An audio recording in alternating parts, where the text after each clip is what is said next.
अस्सलाम वालेकुम दोस्तों। तो कैसे हैं आप सब लोग। हमारा जो आज का टॉपिक है वो है द एज ऑफ चौसर, क्योंकि ये वो दौर था जब जेफरी चौसर पैदा हुआ और उसने इंग्लिश लिटरेचर में बहुत सारा काम किया। इसलिए इस एज को जेफरी चौसर के नाम पे द एज ऑफ चौसर कहा जाता है। तो हम इस एज को 4 पॉइंट्स में डिवाइड करेंगे और फिर हर पॉइंट को अलग अलग स्टडी करेंगे।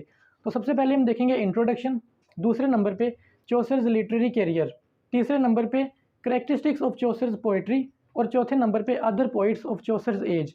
तो हम इस पूरी एज को इन 4 पॉइंट्स में स्टडी करेंगे। तो चलें शुरू करते हैं। तो दोस्तों, जेफरी चौसर को फादर ऑफ इंग्लिश लिटरेचर भी कहा जाता है। वो इसलिए क्योंकि इंग्लिश लिटरेचर को रिवाइव करने में इसका बहुत बड़ा हाथ है।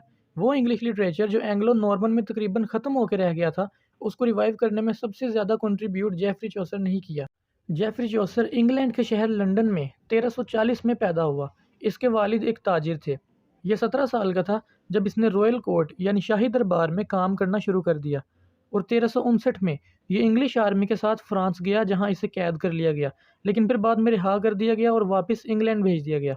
अपनी शादी के बाद 1366 में ये बादशाह का वैलेट बन गया।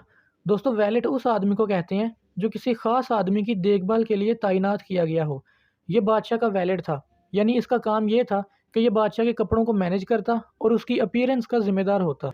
ये शाही दरबार में इस हद तक घुल मिल चुका था कि इसे सफारती महाजों पर भेजा जाने लगा, यानी डिप्लोमेटिक मिशंस पर, जिसकी वजह से इसे 2 बार इटली जाने का मौका मिला और इसने इटालियन कल्चर बहुत करीब से देखा। 1399 में क्रिसमस के मौका पर इसने एक घर खरीदा, एक जगह जिसका नाम वेस्ट मिनिस्टर है वहाँ पर, जिससे जाहिर होता है कि ये अभी कुछ अरसा ज़िंदा रहना चाहता था। मगर नया साल शुरू होने से पहले ही इसकी डेथ हो गई और इसे वेस्ट मिनिस्टर में ही एक जगह जिसका नाम पोइट्स कॉर्नर है वहाँ पर दफन कर दिया गया। चौसर के लिटरेरी करियर को आमतौर पर 3 हिस्सों में डिवाइड किया जाता है। एक फ्रेंच, दूसरा इटालियन और तीसरा इंग्लिश पीरियड, यानी इसने फ्रेंच, इटालियन और इंग्लिश 3 ज़ुबानों में लिखा। इसके फ्रेंच वर्क्स में सबसे ज़्यादा फेमस हैं रोमन डे ला रोज और द बुक ऑफ डचेस। जब इसने इटली के विजिट्स करना शुरू किए तो इससे मुतासिर होकर इसने इटालियन में लिखना शुरू कर दिया। इसके फेमस इटालियन वर्क्स हैं द हाउस ऑफ फेम और ट्रोइलस एंड क्रीसेड और the legend of good women. अब इसने फ्रेंच और इटालियन दोनों को छोड़कर इंग्लिश में लिखना शुरू कर दिया। इसका मतलब हरगिज़ ये नहीं कि इसने फ्रेंच और इटालियन में लिखना छोड़ दिया, बल्कि इसने अपनी ज़्यादा तवज्जो इंग्लिश पर रखनी शुरू कर दी। इंग्लिश में चौसर का लिखा गया वर्क जिसकी वजह से वो बहुत मशहूर हुआ, वो है the Canterbury Tales. The Canterbury Tales जो है ये कलेक्शन ऑफ स्टोरीज़ है, यानी ये एक ऐसी किताब है जो कहानियों पर मुश्तमिल है। इसमें तकरीबन 24 कहानियाँ मौजूद हैं जो 17,000 लाइनों पर लिखी गई। दोस्तों, ये जो कैंटरबरी टेल्स है ये लिखी कैसे गई ये जानते हैं। तो एक दफ़ा जेफरी चौसर अपने मुक़द्दस मकामात की सैर के लिए कैंटरबरी जा रहा था। तो आपको पता होना चाहिए कि जो कैंटरबरी है वो ईसाइयों का मुक़द्दस शहर समझा जाता है, जो इंग्लैंड में वाक़या है। जैसे मुसलमानों का मक्का और मदीना है, वैसे ही ईसाइयों का कैंटरबरी था। तो जेफरी चौसर के साथ और भी लोग मौजूद थे। वो सब इसीलिए जा रहे थे। पहले ज़माने में लोग ग्रुप्स के अंदर सफ़र किया करते थे।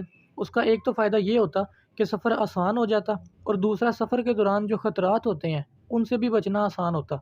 तो ये सब लोग जिन्होंने जाना था, ये सारे रात को एक जगह इकट्ठे थे जिसे टबार्ड इन कहा जाता है।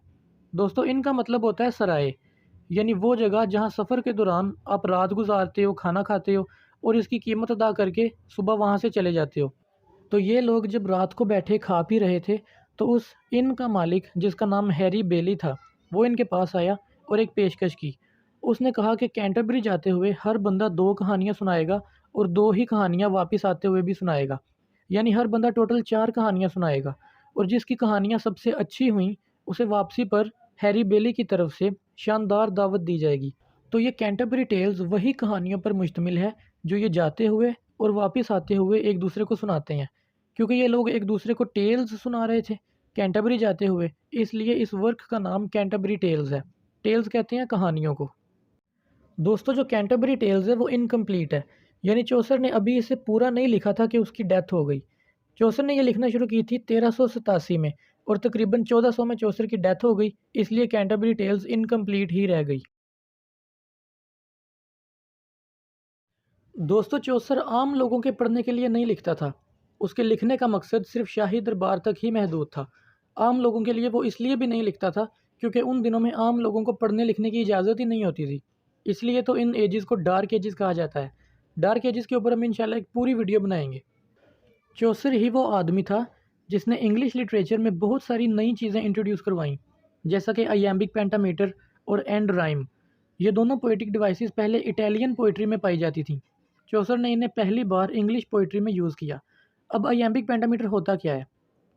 अयैम्ब का मतलब होता है फीट और पेंटा का मतलब होता है 5, यानी कि 5 फीट। अब अगर आप ये एग्जाम्पल देखें तो इसकी एक लाइन में 5 फीट है। एक फीट जो है वो 2 सिलेबल्स पर मुश्तमिल होता है, जिसमें से एक अनस्ट्रेस्ड और दूसरा स्ट्रेस्ड सिलेबल होता है। यानी ये जो शेर है इंग्लिश का, ये एक ख़ास तरीके से बैलेंस करके लिखा गया है, जिसका पहला सिलेबल अनस्ट्रेस्ड और दूसरा स्ट्रेस्ड है। शायरी लिखने के इस अंदाज को आयैम्बिक पेंटामीटर कहा जाता है। अब सिलेबल होता क्या है? अगर आपको मैं बिल्कुल आसान ज़ुबान में समझाऊं तो सिलेबल एक वर्ड का वो हिस्सा होता है जिसे हम ज़ुबान की एक मूवमेंट के अंदर प्रोनाउंस कर सकें। यानी हम अपनी ज़ुबान को एक दफ़ा मूव करें और वर्ड का एक हिस्सा बोला जाए। जैसे कि टेबल, इसमें हमें ज़ुबान को 2 दफ़ा मूव करना पड़ता है, एक बार टे पे और दूसरी बार बल पे। तो इसका मतलब है कि इस वर्ड में 2 सिलेबल्स मौजूद हैं। अब एक वर्ड है डोर, इसको बोलने के लिए हमें अपनी ज़ुबान को सिर्फ एक दफ़ा मूव करना पड़ेगा और ये पूरा वर्ड बोला जाएगा एक ही दफ़ा में, जिसका मतलब है कि इसमें सिर्फ एक सिलेबल मौजूद है। इसके ऊपर भी हम इंशाल्लाह एक पूरी वीडियो अलग से बनाएंगे। अब जो दूसरी पोइटिक डिवाइस है वो है एंड राइम। ये एग्जाम्पल देखें, 1 2 3 प्ले विद मी। इसमें 3 और मी की साउंड मिल रही हैं, इसे एंड राइम कहा जाता है। यही वो पोइटिक डिवाइसेस हैं जिन्हें इंग्लिश लिटरेचर में इंट्रोड्यूस करवाने की वजह से जेफरी चौसर को फादर ऑफ इंग्लिश लिटरेचर भी कहा जाता है।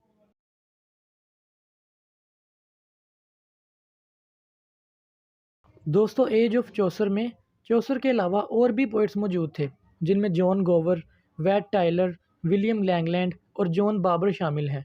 चौसर के गुजर जाने के बाद कुछ पोइट्स आए 15th और 16th सेंचुरी में, जिन्होंने चौसर को कॉपी करना शुरू किया। इन्हें चौसरियंस कहा जाता है, जिनमें फेमस हैं रॉबर्ट हेनरिसन, विलियम डंबर और डेविड डगलस। तो दोस्तों, ये जो पीरियड था जो शुरू हुआ 5th सेंचुरी से और ख़त्म हुआ जेफरी चौसर पे, इसे कहते हैं मिडीवल एजेस और डार्क एजेस। इसे डार्क एजेस क्यों कहते हैं और इसकी डार्कनेस ख़त्म कैसे हुई, ये हम जानेंगे अगली वीडियो में। तो मुझे उम्मीद है कि आपको ये वीडियो पसंद आई होगी। अगर आपका कोई भी सवाल हो तो आप नीचे कमेंट्स में मुझसे पूछ सकते हैं। तो मिलते हैं अगली वीडियो में, तब तक के लिए अल्लाह हाफिज़।